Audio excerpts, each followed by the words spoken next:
It's a systemic problem. We have a food environment that's producing food that's pretty much doing everything possible to increase the production and consumption of foods that are killing us and that are making us overweight. Right now, we're in a serious crisis. 93% of Americans, more actually 93.2% of Americans are metabolically unhealthy, meaning they have some form of prediabetes, insulin resistance, diabetes. 75% are overweight, 42% are obese. 25% of teenage boys have prediabetes or type 2 diabetes, something that didn't exist when I was in medical school. 40% of kids are overweight. Is this okay? An average kid who's overweight as a kid loses 13 years off their life, earns less income, and is more socially marginalized in many ways. This is a real problem, and we can't ignore it, whether we like to think we can or not. But we're in a serious crisis. It's affecting not just us, but the population around the world. Globally, there's over 2 billion people that are overweight. The metabolic crisis is hijacking our biology, creating cellular dysfunction, accelerating aging, and it basically makes us overweight, depressed, infertile, and chronically sick. So why is this happening? Was there this problem 50 years ago, 100 years ago?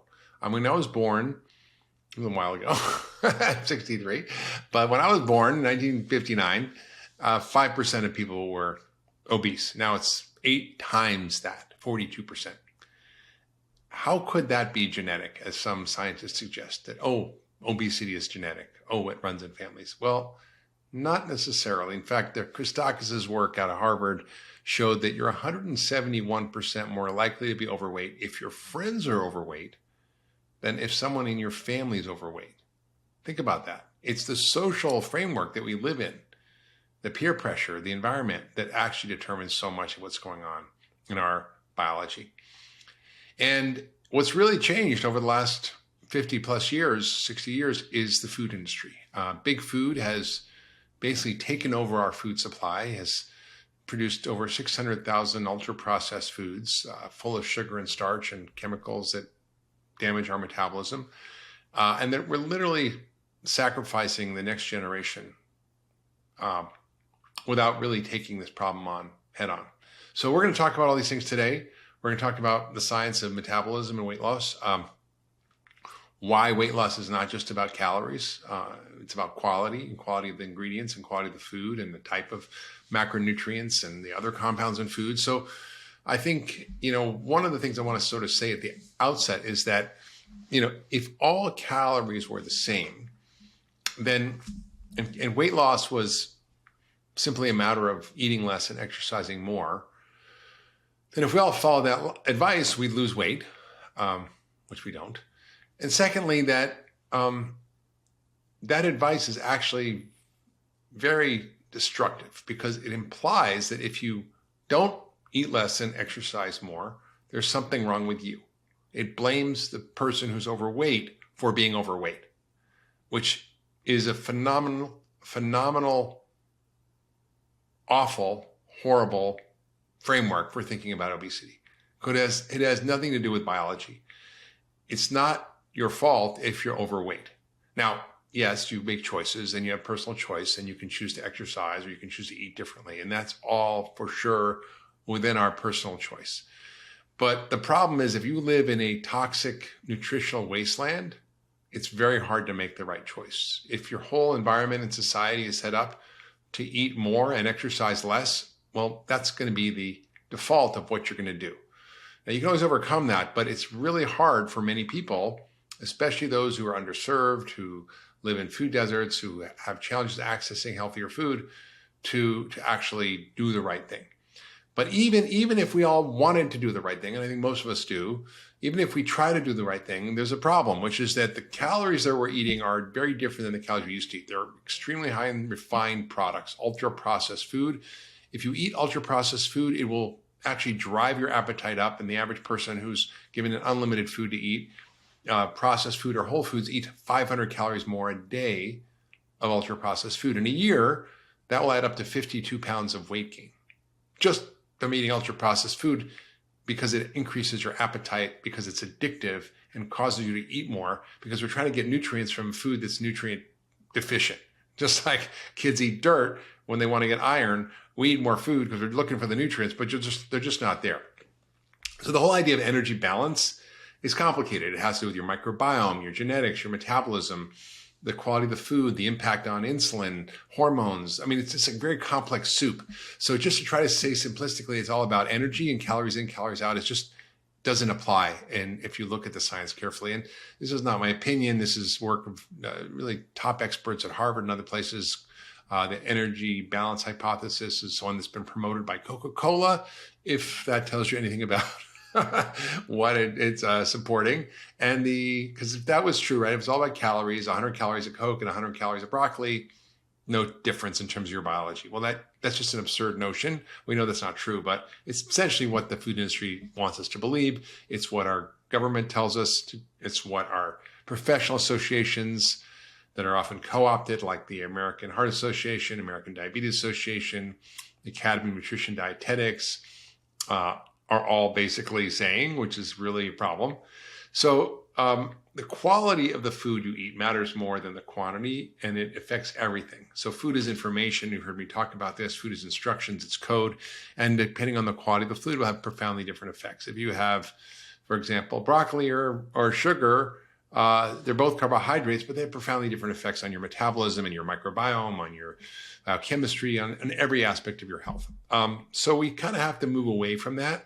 And we have to understand that it's not your fault if you're overweight, that it's because of our toxic food system. It's because of things that often we are being exposed to that we have no control over, and that you're not going to lose weight by trying to restrict calories and exercise more. It's just really hard to do. You have to understand how to work with your body rather than against it. Now, there are a lot of reasons we struggle with weight loss, and some of them have to do with the food we're eating. But some of them are because of nutritional deficiencies that occur. For example, if you're nutritionally deficient, you're more likely to be overweight. If you have microbiome imbalances, that can cause weight gain. You see, for example, you can take the microbiome out of a fat mouse and put it in a skinny mouse, and that skinny mouse, without changing its diet, will gain significant amounts of weight, right? How does that make sense if it's all about calories?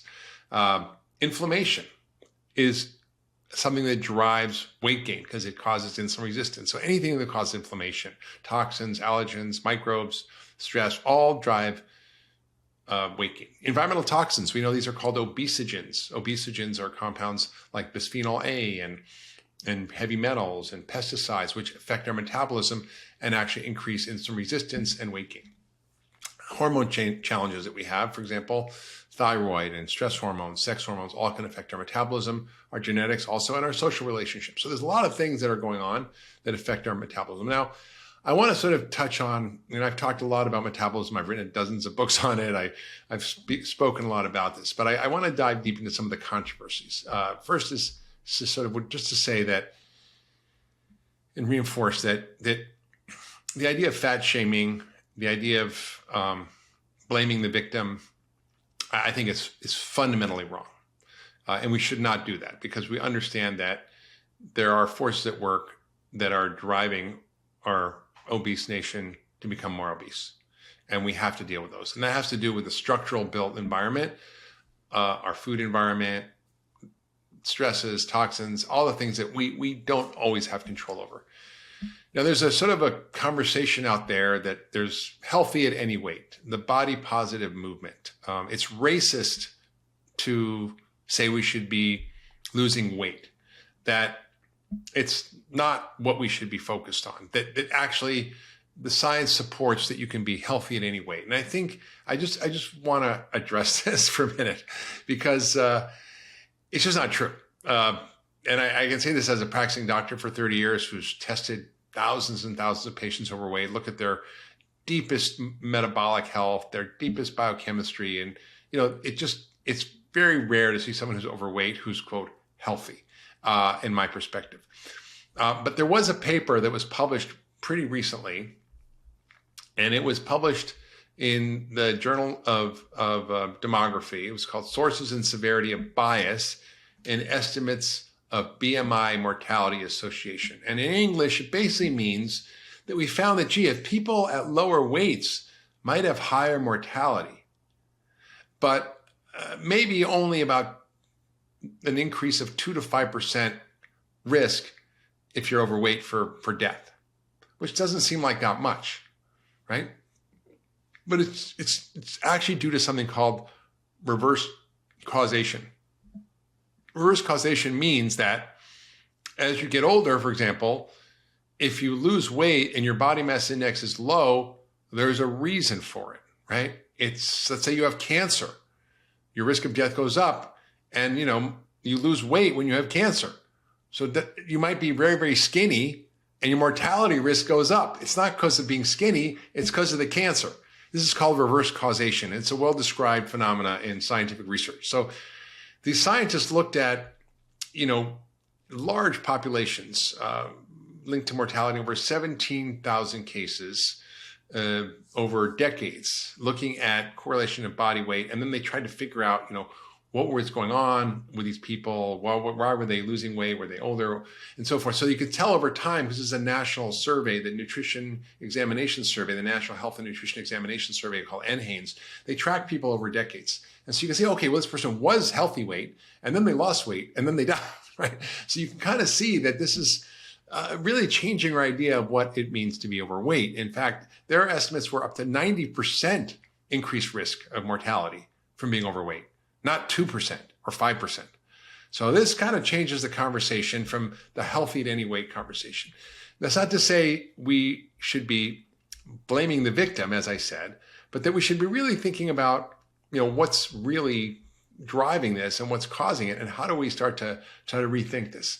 So I think it, this sort of pro-obesity movement, this body positive movement, this healthy at any weight movement, I think doesn't address the real issue, which is that we live in a toxic food culture. We have a food system that is causing more death than anything else on the planet. It's killed over 11 million deaths a year. This is from the Global Burden of Disease study of 195 countries. It's far exceeded smoking. We know that for example, COVID, your risk of dying from COVID was dramatically higher if you're overweight, right? Because it's not a healthy state. You're an inflamed state. You're in a disease state. And so we kind of have to look at the food system as a whole, and big food and big pharma basically have set up the system to cause us to be overweight and then to fix it with drugs, which just is a terrible thing for us. It's good for them because they make more money. So the big food problem is something I've talked about quite a bit, and I wrote a book about it called Food Fix. I encourage you to read it if you're interested in this topic. But our food system has been subverted, our health has been subverted, and our policies drive accelerated production, agriculturally, manufacturing, distribution, and consumption of ultra-processed food, which is now 60% of our calories, and as I said, increases the risk of obesity, but also increases the risk of mortality. For every 10% of your calories of ultra-processed food, your risk of death goes up by 14%. So we can't ignore the fact that we are in a food system that's driving this, and it's the ultra-processed food that's doing this. Now, there's sort of an interesting kind of shift in our thinking about a weight loss, which has to do with a pharmacologic solution. And I just read a headline today that made me want to vomit. It's from The Economist, and it says, new drugs could spell an end to the world's obesity epidemic. The long-term effects must be carefully studied, but the excitement's justified, says the headline. I think this is terrifying for me. And the reason this is taken off is the TikTok generation.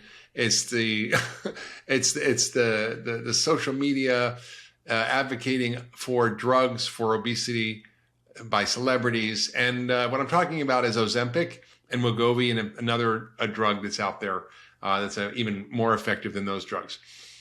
And so everybody's like, quick fix, let's do this, and it's going to solve our obesity epidemic. It's not. It definitely can cause weight loss. but it's not free of side effects. It can cause problems with muscle loss, which is really a disaster long-term for health. It can increase the risk of certain cancers, like thyroid cancer, kidney cancer, pancreatic problems. So it's not a free ride, and it's insanely expensive. Now, the price may come down, but it's anywhere from $1,300 to $1,700 a month. And if the 75% of people in America who are overweight took it, that would be a $425 billion a month, or $5.1 trillion a year to our healthcare system, which now is maxing out at $4.1 trillion a year, which is more than double any other nation. So this is just an absurd proposition. And yes, this is a drug that can be helpful for diabetics. Yes, it can be helpful in certain situations like any medication. But to promote it as a solution for obesity epidemic is insane. And by the way, the American Academy of Pediatrics just came out, and this just made me nuts actually, came out and recommended that we should be taking obesity seriously in kids. Agreed. That we should be treating it aggressively in kids. Agreed. That we should be treating it aggressively with medication and bariatric surgery.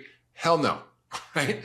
Hell no. Do we put a kid on Ozempic or Wegovy at 10 years old for life at $1,700 a year, a month? I mean, with all these side effects, is that the problem? Is the problem Ozempic deficiency that's causing obesity? No, it's because of our food environment. And what's shocking is that even some of the people in the pediatric field are saying, well, it's genetic. Like, you explain this to me. How do obesity rates go from a couple of percent to 20% in kids in a generation? How do we go from no kids having type 2 diabetes to 25% of kids who are teenagers having prediabetes or type 2 diabetes? Does that make any sense? How do we go from maybe that one overweight kid in the class to now 40% of kids being overweight? How does that explain anything? It's not genetics. Our genetics don't change that fast. Our environment changes. And so we cannot rely on drugs or surgery. I mean, putting kids on bariatric surgery protocols and thinking you're going to do a gastric bypass to solve this is just insane. Again, it's just not economic. It's $30,000 a treatment. It comes with all kinds of risks and side effects, all kinds of nutritional deficiencies. In fact, my daughter's in medical school right now, and she told me about a case of a young person who ended up getting a gastric bypass, having a severe nutritional deficiency, and ended up with something called Wernicke's encephalopathy, which causes permanent neurological damage because of a nutritional deficiency from getting his stomach stapled. And he's was presenting at her class. I'm like, oh God. So we cannot fix this problem through surgery or medication. It's a systemic problem. It's not an individual problem. It's not your fault. It has to do with the fact that we have a food environment that's producing food, manufacturing food, that's marketing food, that's providing food for the poor through food stamps, that's pretty much doing everything possible to increase the production and consumption of foods that are killing us and that are making us overweight. We need to change that. So a future has to look very different. We have to deal with this systemically. It's really why I wrote Food Fix. It's why I actually create the Food Fix campaign, which is a nonprofit 501c3 to educate lawmakers and an advocacy group, 501c4, to help change policy. So we're working in Washington right now, doing hearings. We've passed some legislation. We've created a number of different things to focus on chronic disease nutrition. We're having food as medicine initiatives. We're trying to pass a bill to study food as medicine. This is the solution. It's not a pharma or surgical problem.